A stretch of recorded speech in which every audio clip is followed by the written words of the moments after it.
I had a system, a particular way that I put it all out there, with thoughts and words and pen and paper melody. Donc a priori en effet il y a bien une notice qui explique comment on fait le montage de A à Z. Déjà donc a priori on va commencer par celle-ci sur lesquelles il faut insérer les petits écrous là, enfin c'est des inserts tout simplement, donc il va falloir les mettre dans les 8 trous là. Mais avant je vais avec la lime faire la petite manip de gratouiller un petit peu tout ça. Donc petit conseil pour faire ce genre de choses, donc on va gratter du carbone. Le carbone c'est jamais très terrible. Donc l'idée c'est d'aller faire ça mais sous l'eau. C'est-à-dire que vous faites couler votre robinet et vous grattez sous le robinet. Ça évite que justement ça fasse de la poussière de carbone et que vous en mettiez de partout. On se retrouve après. Bon, je vous confirme, c'est très long. C'est très long, mais bon, le résultat fonctionne. Les bords sont plus tranchants. Ils sont tout biseautés là, enfin c'est plutôt pas mal. Le résultat est pas mauvais. Pourtant j'ai fait ça à la main, un peu à l'arrache rapidement, sous l'eau de l'évier. C'est plutôt correct. Je sais pas si je vais me faire chier à le faire partout. Peut-être sur la top plate parce qu'il va y avoir les scratchs, mais comme j'ai pris des scratchs Kevlar, je suis pas sûr que ce soit vraiment utile. Donc maintenant on va insérer donc tous ces petits pétouillons dedans. Et pour cela en fait, tout simplement, on va utiliser les rondelles métal et une vis. J'aurais tendance à dire qu'il y a certaines vis qui sont faites justement pour nous aider. C'est pour ça que peut-être que par exemple celle-ci, il y a un nombre impair. Peut-être que celle-ci, elle est faite exprès pour pouvoir faire cette opération-là. Alors, ils disent d'utiliser les vis M3 6 mm. Alors, M3 6 mm, je ne sais pas ce que c'est. Je mesure la tête. Elle fait 3 mm à peu près. On met à 0. Je prends la totalité, ça me donne plus que le filetage. Ça, c'est du 9 mm. Donc, c'est pas fait pour ça. Là, j'en ai deux toutes seules. Peut-être qu'elles servent à ça. Donc, on mesure la tête. On remet à 0. On mesure la totalité. On est à 7,7. Ça pourrait être ça. Ensuite j'en ai une toute seule là. Peut-être que c'est celle-ci. Elle a été créée pour ça, tête. Hop, je mesure la tête, on met à 0. Et ben voilà, bingo, c'est celle-ci. Donc il y a une petite vis 6 mm toute seule qui est faite justement pour ça. Je vais insérer la rondelle et on va regarder pour insérer tous ces trucs là. Elle est symétrique, droite-gauche, donc qu'on le mette sur le dessous, c'est pas très grave. Le tout c'est de mettre les petits nuts tous dans le même sens. Donc je le présente, je viens visser ma vis dedans, hop là, donc j'ai la vis, la rondelle et le petit nuts. Et quand je vais arriver au niveau du carbone et que je vais continuer à visser avec un tournevis, ça va insérer à l'intérieur, je sais pas si on voit bien, ça va insérer à l'intérieur le nuts pour qu'il soit définitivement pris dans la partie carbone. Par contre, donc ce pas de vis là, enfin ce trou là, c'est le même que souvent on trouve sur les vis de moteur, c'est du 2,5. C'est pas du 2 classique comme on a pour tout le reste des vis. Donc voilà, souvent on a des clés qui sont vendues des fois avec les moteurs. Faut en profiter, c'est ces clés là. Je vais donc visser de façon à ce que le petit nuts rentre bien à l'intérieur. Une fois que je suis bien vissé dedans, j'ai plus qu'à redévisser. Tac, je récupère ma vis, hop là, et ma rondelle que je vais réutiliser pour les autres. Et ici maintenant, si vous regardez, j'ai le petit nuts qui est inséré à l'intérieur. Je sais pas si on voit. Hop là, au pire je vous ferai des photos ou sinon vous regardez sur le montage, mais bon, ça paraît évident.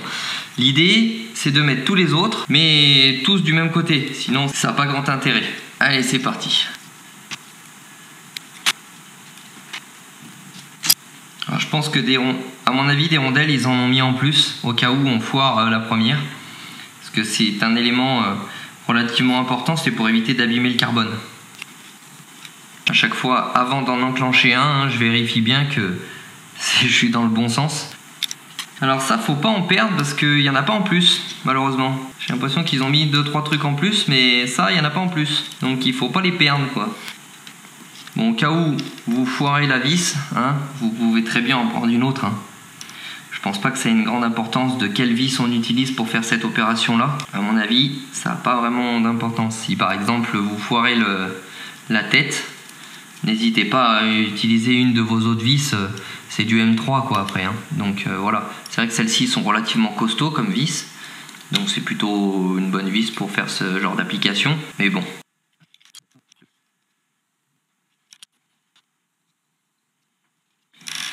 Et voilà, première opération finie, ils ont tous été insérés, ils sont tous du même côté, la plaque est prête. La prochaine étape, ça va être de s'occuper de celle-ci, a priori. Il va falloir utiliser ce genre de choses et ensuite ces deux types de vis, celle-ci et celle-ci. Donc a priori, donc il s'agit de préparer les vis qui vont sur cette plaque, donc la deuxième, donc les 8 ici. Donc il y a les 4 extérieurs et les 4 intérieurs. Toutes vont aller sur le dessous et protégées par ce genre de petits trucs là. Hop là. Nous avons besoin donc de grandes vis et d'un peu plus petites vis. Sur la notice, ils expliquent qu'il faut des 12 mm et des 10 mm. A priori, c'est celle-ci. C'est pour ça qu'en fait, on a besoin, comme les têtes sont grosses, on a besoin d'une protection pour que la tête, elle vienne se contenir à l'intérieur. La tête rentre à l'intérieur du petit cône. Donc du coup, en effet, ici, sur ce genre de vis-là, j'ai l'air d'avoir deux tailles différentes. On va quand même les mesurer. Donc je fais un petit 0, je prends la tête qui fait 3 mm, je la soustrais, donc je remets mon truc à 0 et je remesure. Du coup ça va me faire la taille de ça moins la tête.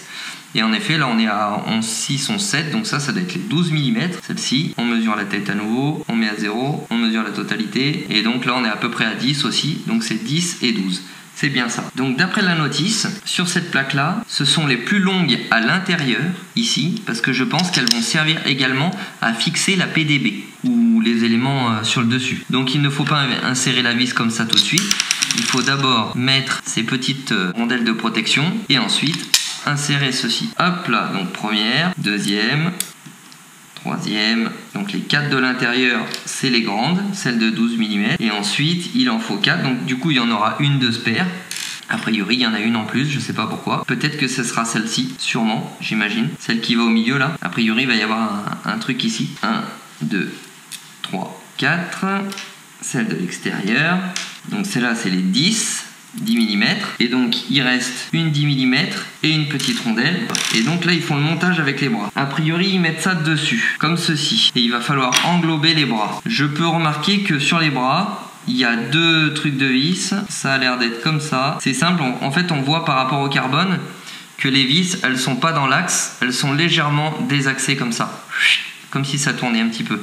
Et les vis sur les bras, c'est pareil, la première est dans l'axe comme la première et la deuxième est décalée. Donc normalement on ne peut pas trop se tromper, ça devrait être faisable. Ça vient se poser comme ça. Donc je prends une vis extérieure de 12 mm, je la mets à l'extérieur avec son petit cône. Je passe dans le bras, tac, donc le bras va bien aller comme ceci, mais la plaque va aller comme ceci. Donc je passe dans le premier, ensuite dans le bras, ensuite dans le truc. Une fois que ça a pris, il n'y a pas besoin de serrer tout de suite. Ensuite, je vais prendre une vis intérieure qui est les plus longues, 12 mm. Donc rappelez-vous, extérieure 10 mm, plus courte, intérieure plus longue, tout simplement afin de pouvoir y fixer l'électronique. Ensuite, alors on va mettre le bras, on va essayer de placer le bras correctement et on visse. Et on ne serre pas pour pouvoir y insérer les bras suivants. Tac. Ah, et puis donc les bras, on sent, hop. Je pense qu'en dessous, les deux bras se rejoignent. Justement, une fois qu'il y aura les 4, ça sera bien solidarisé. Donc en fait, au centre, le carbone doit se rejoindre. Il ne fait pas de trou, ce qui fait que le tout se fixe correctement. Et a priori, c'est pareil. Au bout d'un moment, il trouve sa position. Et le dernier bras, hop là, si je le glisse cette fois-ci, comme il y a déjà les 3 autres, ça devrait plutôt bien fonctionner. Et hop là, donc cette partie-là terminée. On va le serrer un peu du coup, pas trop parce que je risque de le redémonter pour faire l'habillage des bras et tout ça. Hop là, donc de ce côté-là, c'est cool parce que c'est plutôt, les vis sont plutôt bien protégées. Et de ce côté-là, donc ici, elles sont à peine prises dans les nuts, comme ils appellent ça. Et ici, par contre, elles dépassent un petit peu. Je pense que le but, justement, c'est de mettre la PDB, donc qui, elle, n'est pas du tout prise par les vis. Elle va être carrément évitée parce que les trous sont très très gros. Et ici, de venir y mettre les entretoises pour verrouiller. J'avais entendu parler que normalement, devait y avoir un double face qui permettait d'isoler un petit peu le dessous et de venir fixer ça. Or, là, dans tout le kit que j'ai reçu, il n'y a pas de double face. Donc bon, ça, c'est pas très grave, j'en ai un du double face. Et du coup, c'est un petit peu dommage. Donc on a fait la première partie et je vous confirme que c'est relativement très très très solide. Donc la prochaine étape va tout simplement être de mettre le fameux scotch double face sur la PDB. Donc du coup sur la PDB il y a bien une flèche qui se trouve ici qui indique l'avant du drone. Donc on sait qu'il va falloir le placer comme ça. Donc voilà, double face, tout ce qu'il y a de plus basique.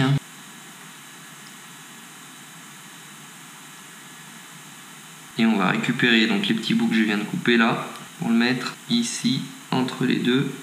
C'est bon.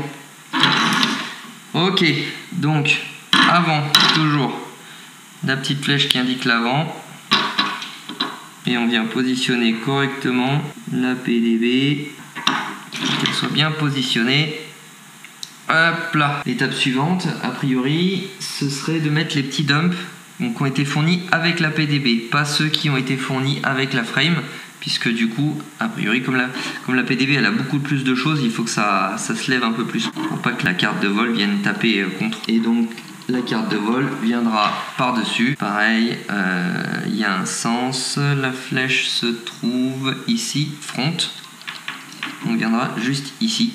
Donc la Kiss V2, c'est comme la Kiss V1, les trous ne font pas 30,5 par 30,5, c'est pas standard, ils font 30 par 30, donc c'est légèrement plus petit. Donc du coup, ça incite à forcer un petit peu, et surtout, ça bouge plus une fois que c'est en place, quoi.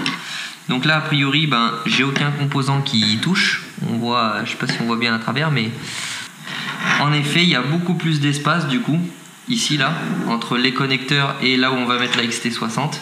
Du coup, ce qui nous permettra, je pense, d'avoir largement de quoi faire la soudure. Les câbles, si vous regardez, il y en a un qui est plus long que l'autre. C'est volontaire. Le moins est plus long que le plus. Le but est tout simplement de souder pour que ça suive comme ça vers l'avant et de venir, je sais pas si vous avez vu, là il y a un trou ici là qui va nous servir tout simplement à passer un rilsan pour verrouiller la prise XT60. L'étape suivante, c'est de mettre les 8 vis. Donc a priori en 1 sur l'avant, vraiment tout à l'avant, il y a les entretoises 30 mm. Donc a priori c'est les plus grandes et elles se fixent avec des vis de 6 mm M3. Donc je suppose que c'est celle-ci. Donc on va vérifier tout ça. Entretoise de 30 mm. Donc c'est bien celle-ci devant, avec des vis de 6 mm. On met la vis en dessous et on visse l'entretoise sur le dessus. La deuxième, c'est la même, avec le même genre de vis. Donc après, il y a une troisième de la même taille toujours pour la partie centrale ici au milieu. Ça doit être un renfort. Ensuite, on a les deux plus petites qui viennent ici sur la partie intermédiaire, donc toujours avec les mêmes vis. Ensuite, nous avons les deux dernières, 24,5, toujours les mêmes vis. L'étape suivante, a priori, ça va être de fixer la caméra. Et donc, je vais profiter des vis que j'avais déjà sur ma caméra. Et on va regarder ce que ça donne. Est-ce qu'il faut des rondelles? Est-ce qu'il ne faut pas des rondelles? On va voir. Ici avec ces petites plaques là, j'ai une caméra avec les deux fixations, une au centre et une à l'arrière. Donc il faut que je présente ceci comme cela. La vis du milieu va bien au milieu et la vis de l'arrière ira sur la vis de l'arrière, qui permet de faire un angle relativement tranquille. Je vais vérifier donc si je mets une rondelle, est-ce que ça suffit?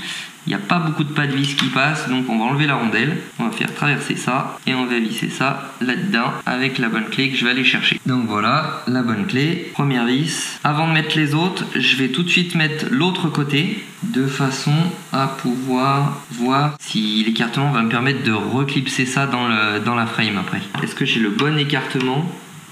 Oh! Nickel de chez nickel. Je vais pouvoir mettre mes deux vis supplémentaires sans rondelle. Tac, et ça bouge plus, hein. C'est hyper solide.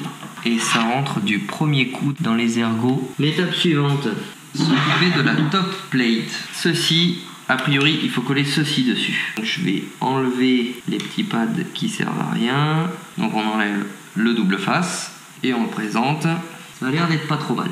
Donc à l'avant, c'est deux vis de 8 mm, celle du centre et les deux de l'arrière qui seront en 6 mm.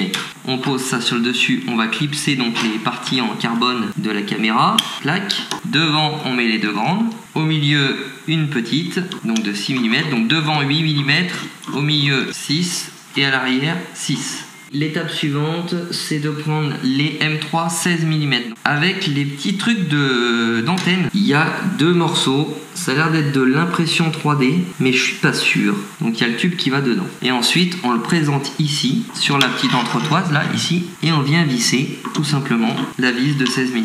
Et j'imagine, au passage, nous bloquer le tube. Est-ce que ça bloque le tube? Eh ben oui, le tube est vraiment fixé. Après, il montre la fixation du support GoPro. Donc moi j'ai acheté un support GoPro basique qui a priori ne va pas convenir puisque du coup il n'est pas fait pour aller sur les 3 vis classiques. Mais c'est pas très grave. J'ai vu qu'il y avait un modèle qui existe sur Thingiverse. Je vais en imprimer un tout simplement. Comme ça j'aurai ma couleur à moi et puis ça fera. Ça, ça sera ici avec cette vis là qui va dans le support de la GoPro. Et ensuite il y a deux petites vis à l'avant avec deux rondelles qui serviront pareil à fixer dans le support GoPro. Donc tout ça c'est pour le support GoPro en fait. Il y avait ces toutes petites vis là. Je suppose qu'en fait c'est des vis qui sont prévues pour la caméra. Comme moi j'avais les miennes, je les ai pas utilisées, mais au moins ça me fait des vis de spare pour la caméra. Ensuite il y avait ces entretoises là. C'est au cas où on ne mette pas les supports d'antenne. Ceux qui n'utilisent pas les supports d'antenne, c'est pour remplacer les supports d'antenne par les entretoises. Voilà. Et ben cette frame elle est plutôt pas mal, elle est très belle en tout cas, elle a l'air très résistante, tout y est bien intégré, la caméra a pas l'air de trop dépasser. Fin du montage de la frame, on est prêt à monter le reste.